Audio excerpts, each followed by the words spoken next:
ఏ సమయమందైనా ఏ స్థలమందైనా ఏ స్థితిలో నేనున్నా స్తుతి పాడేదను.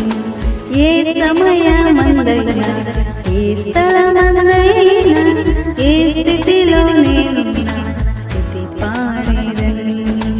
ఆరాధన ఆరాధన నా ప్రియుడు యేసుక్రీస్తుకే ఆరాధన. ఆరాధన ఆరాధన గొర్రె పిల్ల క్రీస్తుకే ఆరాధన. ఏ సమయమందైనా ఏ స్థలమందైనా ఏ స్థితిలో నేనున్నా స్తుతి పాడేదను. ఏ సమయమందైనా ఏ స్థలమందైనా ఏ స్థితిలో నేనున్నా స్తుతి పాడేదను.